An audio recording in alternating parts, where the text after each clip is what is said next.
Topic is finite automata. Automata as a mathematical model. A finite state machine or a finite state automaton. It means plural is automata. Automata and automata is a singular form. Is a fundamental concept in computer science and formal language theory. तो finite automata क्या होता है? Finite automata को बोल सकते हैं finite state machine भी बोल सकते हैं, फाइनाइट स्टेट ऑटोमेटा भी बोल सकते हैं, या automata as a mathematical model भी बोल सकते हैं हम इसे। ठीक है, ये जो कॉन्सेप्ट है ये स्पेशली यूज हो रहा है, ये फंडामेंटल कॉन्सेप्ट स्पेशली यूज कहाँ हो रहा है? थ्योरी ऑफ कंप्यूटर साइंस में, थ्योरी ऑफ कंप्यूटेशंस में यूज हो रहा है। और इसके अंदर स्पेशली हम कौन सी लैंग्वेज यूज कर रहे हैं? फॉर्मल लैंग्वेज थ्योरी जो होती है उसको यूज कर रहे हैं, उसमें भी स्पेशली रेगुलर लैंग्वेज को यूज किया जा रहा है। तो इसका बिहेवियर अगर आप समझते हैं, मेन पॉइंट यही है इसका। ये देख सकते हैं आप, ये जो लिखा हुआ है बिहेवियर जो है, study of the behaviours of a system that process inputs and produce output according to the set of rules. तो मेन पॉइंट क्या है यहाँ पे कि सिस्टम का जो बिहेवियर रहेगा वो किस पे डिपेंड करता है? उसके इनपुट पर। आप जिस टाइप का इनपुट देंगे उसके बेसिस पर वो आउटपुट प्रोड्यूस करेगा, वो भी किसके डिफाइन पर? एक सेट ऑफ रूल के बेसिस पर। अब पॉइंट ये है कि इनपुट क्या होगा? इनपुट वो इनपुट होगा जो पर्टिकुलरली सिस्टम से रिलेटेड होगा। ठीक है, हम उसी टाइप के इनपुट को हम देंगे तभी क्या करेगा? उसे एक्सेप्ट करेगा, बाकी अदर टाइप के इनपुट को वो एक्सेप्ट नहीं करेगा। और अगर इनपुट अगर राइट है तो उसको प्रोसेस करेगा, देन उससे रिलेटेड जो आउटपुट जनरेट करेगा किसके बेसिस पर? प्रोडक्शन रूल के बेसिस पर उसका आउटपुट जनरेट करेगा। इसका सिंपल सा मैं एग्जांपल दूंगा। अगर आप किसी फोन बूथ पे जाते हैं, अगर वहां पे अगर 1 रुपीज का कॉइन का एक सिक्का डालना होता है, अगर आपने मान लो 2 रुपीज कॉइन का सिक्का डाला, तो वो क्या करेगा? एज अ इनपुट अगर आपने 2 रुपये कॉइन डाला तो वो क्या करेगा? वो पहले मैच करेगा कि 1 रुपीज कॉइन है या नहीं है। अगर नहीं है तो वो बाहर ही फेंक देगा आपके कॉइन को। इसका मतलब है इनपुट क्या चाहिए? रिलेटेड टू सिस्टम चाहिए, जो सिस्टम की जो है फिक्स जो दे रखा है कि आपको यही इनपुट देना है, तो ही उसको एक्सेप्ट करेगा, बाकी किसी चीज को वो एक्सेप्ट नहीं करेगा। Automation automata are particularly use to define and recognise the formal language. ठीक है, तो यहाँ मेन काम क्या है? डिफाइन करना और रिकॉग्नाइज करना फॉर्मल लैंग्वेज को, and which are set of strings और सीक्वेंस ऑफ सिंबल्स। ठीक है, ये क्या होगा? इससे क्या मिलेगा मुझको? सेट ऑफ स्ट्रिंग्स डिफाइन भी होगी, और देखो सीक्वेंस ऑफ सिंबल्स के बेसिस पे स्ट्रिंग डिफाइन होती है। अगर सीक्वेंस ऑफ सिंबल्स हमने लिया तो स्ट्रिंग बनेगी। ठीक है, अब ये सब चीज क्या है? फॉर्मल लैंग्वेज है, या हम कह सकते हैं उसे रेगुलर लैंग्वेज भी बोल सकते हैं। It is a part of the regular language. So finite state machine is a machine that transition between states of which they are finitely many। इसका मतलब ये है कि फाइनाइट स्टेट मशीन क्या है? एक मशीन है जिसके अंदर ट्रांजिशन होता है बिटवीन स्टेट। मतलब जो भी प्रोसेस होगा स्टेट टू स्टेट क्या होगा? वन स्टेट से अनदर स्टेट में ट्रांजिशन किया जाएगा, एंड आउटपुट जनरेट होगा। नाउ टेक वन एग्जांपल आई है। Design a simple finite state machine that matter the behaviour of door. एक स्टेट मशीन किसके लिए? Behaviour of door. अब डोर का बिहेवियर क्या होगा? या तो ओपन या तो क्लोज। तो क्लोज स्टेट होगी the door is close, open state होगी तो डोर इज ओपन। तो यहाँ पे दो स्टेट हमने डिफाइन की। सबसे पहले आइडेंटिफाई किया स्टेट्स, कौन कौन सी स्टेट बनेगी। तो एक क्लोज स्टेट्स होगी और एक ओपन स्टेट होगी, जहाँ डोर क्लोज होगा और जहाँ पे डोर ओपन होगा। ठीक है, ट्रांजिशन कैसे होगा? ओपन ट्रांजेक्शन होगा। तो ओपन व्हेन जब someone open a close door, it is transition होगा from close state to the open. जब हमको ओपन करना है डोर को, तो क्लोज डोर से हम ओपन की तरफ ट्रांजिशन करेंगे। और जब हमें क्लोज करना है ठीक है, तो हम क्या करेंगे? इट ट्रांजिशन होगा from open state to the close state. मतलब ओपन खुले हुए दरवाजे को बंद करने के लिए हम बंद करेंगे। तो ये क्या होगा? इसका ट्रांजिशंस दिया हुआ है, representation of the behaviour of the doors. So आप यहाँ देख सकते हैं ये फिगर को, इसमें आपको दो स्टेट दी, एक डोर क्लोज एक डोर ओपन। अगर डोर क्लोज है तो ट्रांजिशन क्या हो रहा है, ओपन द डोर्स। अगर डोर ओपन है तो क्लोजिंग द डोर के लिए ट्रांजिशन हो रहा है। In this representation the circle represent the state of the door closed and open. The arrow indicate the transition between the state to based on a specific action, opening or closing the door. The closed state is the initial state and open state is the final state. इस figure से समझ में आ गया होगा कि exactly हो क्या रहा है, मशीन कैसे वर्क कर रही है, आपको ये चीज समझ में आ गई होगी। तो in this door it is initially closed and someone open it. The door transition from the closed state to the open state if the door is in the open state and someone closes it. The door transition from open state back to the closed state. तो simple सी बात है, ये किसका behaviour था, particular उस door का था जिस पर हमने जिसको हमको क्या करना था, जिसको हमने रिप्रेजेंट किया था स्टेट डायग्राम के थ्रू, जिसमें हमने बताया था close state is the initial state, open state is the final state, और इसके बीच में हमने ट्रांजिशंस किए थे from one state to another state, from opening और या फिर क्लोजिंग के लिए। Now, next point is very important here, operation on different language types.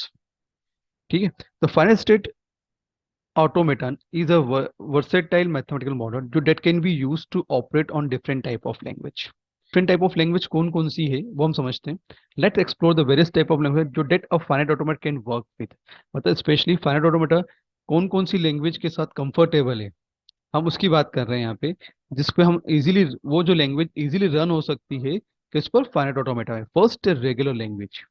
देखो रेगुलर लैंग्वेज मतलब ये are a subset of formal language. पर जो हम इंपॉर्टेंट पॉइंट ये है कि फॉर्मल लैंग्वेज क्या होती है। फॉर्मल लैंग्वेज हम नेचुरल लैंग्वेज भी बोल सकते हैं, प्रोग्रामिंग लैंग्वेज भी कह सकते हैं, है ना। तो उसी का एक सबसेट है रेगुलर लैंग्वेज, और यही रेगुलर लैंग्वेज क्या होगी, फाइनाइट ऑटोमेटा पर रन करेगी। तो finite are specially design to operate on regular language, और regular language consist of string जो that can be recognise using pattern और defining by the regular expression. ठीक है, तो इंपॉर्टेंट पॉइंट क्या है, रेगुलर लैंग्वेज क्या करेगी, कंसिस्ट करेगी स्ट्रिंग्स को, सेट ऑफ स्ट्रिंग्स को, और उस सेट ऑफ स्ट्रिंग के बेसिस पे हम पैटर्न डिफाइन करेंगे, और उस पैटर्न के बेसिस पे हम डिफाइन करेंगे कि इसका रेगुलर एक्सप्रेशन क्या होगा। Next more important point is finite word. अब फाइनाइट वर्ड होता क्या है, फाइनाइट वर्ड इसका मतलब है, फाइनाइट पहले सबसे मीनिंग समझते हैं। फाइनाइट, फाइनाइट वर्ड मतलब it's means unique, unique words. ठीक है, finite automata can operate on a language जो कंपोज ऑन फाइनाइट वर्ड्स। किस पे होगा, फाइनाइट वर्ड पे होगा। तो which are sequence of symbol with the defining जो which are a definite beginning and ends, जिसमें हमको मालूम है कि बिगिनिंग क्या होगी और एंड क्या होगा, उसके सिंबल के बेसिस से। जैसे सबसे सिंपल से एग्जांपल मैं आपको देता हूँ यहाँ पे, a प्लस बी का होल स्क्वायर इक्वल टू क्या होगा, double A plus A B plus B A plus double B. ठीक है, तो ये आपको चीज समझ में आ गई होगी। ए प्लस बी का होल स्क्वायर का फॉर्म क्या होगा, अगर हम इसको इलोबरेट करेंगे तो double A B plus B A plus double B होता है ना। इसका एक तरीका और ये भी हो सकता है, इसको हम कामा से भी शो कर सकते हैं। ठीक है, इस तरह से double A B A double B, और ये इसकी क्या हो जाएगी, एक फाइनाइट लैंग्वेज बन जाएगी। फाइनाइट मतलब वो लैंग्वेज जो इनफाइनाइट नहीं होती है, जो फिक्स लैंग्वेज होती है, जिसको हमको मालूम होता है कि ये इसकी फिक्स लैंग्वेज बनने वाली है। जैसे ए प्लस बी का होल स्क्वायर की ये लैंग्वेज बनेगी, हमको ये दिख रही है, तो इससे हम समझ में आ गया कि ये क्या होगी, इसमें फाइनाइट लैंग्वेज बन गई इससे। ठीक है, for example finite order can recognise language of binary string where each string consist of finite number of zeros and ones. इसका मतलब है कि हमको ये इससे समझ में आ जाएगा कि कितने जीरोस इंक्लूड हो रहे हैं, कितने नंबर ऑफ वंस इंक्लूड होंगे, या ए प्लस बी के होल स्क्वायर में हमको ये भी मान पड़ेगा कितने नंबर ऑफ स्ट्रिंग्स इसमें इंक्लूड होने वाली है, कितने सेट ऑफ स्ट्रिंग्स के से बनकर ये सेट ऑफ स्ट्रिंग्स से बनेगी, और उससे लैंग्वेज बनेगी हमारी। अब नेक्स्ट पॉइंट है इनफाइनाइट वर्ड। इनफाइनाइट वर्ड का मतलब ही होता है कि क्लीन क्लोजर, मतलब Kleene star and clean plus की बात कर रहे हैं। यहाँ इनफाइनाइट की बात हो रही है जिसमें नल भी इंक्लूड हो रहा है, या फिर नल नहीं इंक्लूड करते हुए भी अगर हम स्टार्टिंग करेंगे वन से तो वो इंक्लूड होगा, वन से लेके इनफाइनाइट तक जाएगा। तो infinite language include language like the set of all infinite sequence of zeros and ones जो that satisfy a specific conditions. ठीक है, तो इसे हम क्या बोलते हैं, इनफाइनाइट लैंग्वेज बोलते हैं। Example, A star. ठीक है, तो इसकी लैंग्वेज क्या बनेगी? एक तो नल,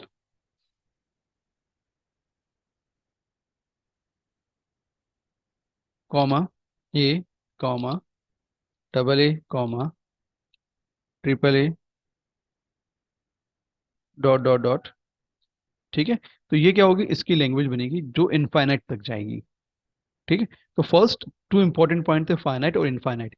ये लैंग्वेज के दो पार्ट होते हैं या दो टाइप्स होते हैं, इनफाइनाइट या फिर फाइनाइट। इनफाइनाइट और फाइनाइट में यही डिफरेंस है कि फाइनाइट फिक्स होती है, जिसमें हमको मालूम होता है कि ये यहाँ से यहाँ तक की जाएगी, इसकी लैंग्वेज यहाँ की फिक्स लैंग्वेज बनने वाली है। और इनफाइनाइट में ये हमें मालूम है कि इसकी स्टार्टिंग नल से होगी या तो वन से होगी, और ये किसको शो करता है? क्लीन क्लोजर को, इट्स मीन क्लीन स्टार को या क्लीन प्लस को शो करेगा। और ये इसकी लैंग्वेज जो बनेगी इनफाइनाइट बनेगी। It should be combination of zeros and ones. अगर जीरो और वन लेते तो जीरो और वन का कॉम्बिनेशन बनेगा, अगर सिंपल जीरो लेंगे तो जीरो का कॉम्बिनेशन बनेगा। ठीक है, नेक्स्ट हम लेते हैं tree. Tree and hierarchical structure. Certain type of automata such as tree automata are used to operate on language that involve hierarchical structure like a tree. These automata are used in programming language, compiler, in parsing language and complex syntax. तो ये यहाँ देखा जा रहा है tree and हायरार्चिकल structure की जब बात कर रहे हैं, तो यहाँ पे हम ट्री के फॉर्म में इसको शो करेंगे। और ये स्पेशली प्रोग्रामिंग लैंग्वेज मतलब कंपाइलर में यूज किया जाता है, and parsing language with complex syntax के लिए किया जाए। जैसे हम फॉर एग्जांपल हम जब ग्रामर पढ़ेंगे तो ग्रामर के अंदर ट्री का फॉर्मेट देखेंगे, तो ट्री के फॉर्म में हम क्या करेंगे? पूरी ग्रामर को डिफाइन करेंगे और फिर वहां बताएंगे कि किस तरह से उसकी वर्किंग हो रही है, उस लैंग्वेज कैसे वर्क कर रहा है। ठीक है, तो वो चीज वहां देखेंगे हम। नेक्स्ट पॉइंट है रेगुलर एक्सप्रेशन। रेगुलर एक्सप्रेशन में पहले ही बताया है कि रेगुलर लैंग्वेज जो डिफाइन की जाती है उसके बेसिस पे ही हम रेगुलर एक्सप्रेशन डिफाइन करते हैं, मतलब डिजाइन करते हैं, कंस्ट्रक्ट करते हैं। तो जैसे फॉर एग्जांपल मैं आपको बता देता हूँ कि वो होता क्या है।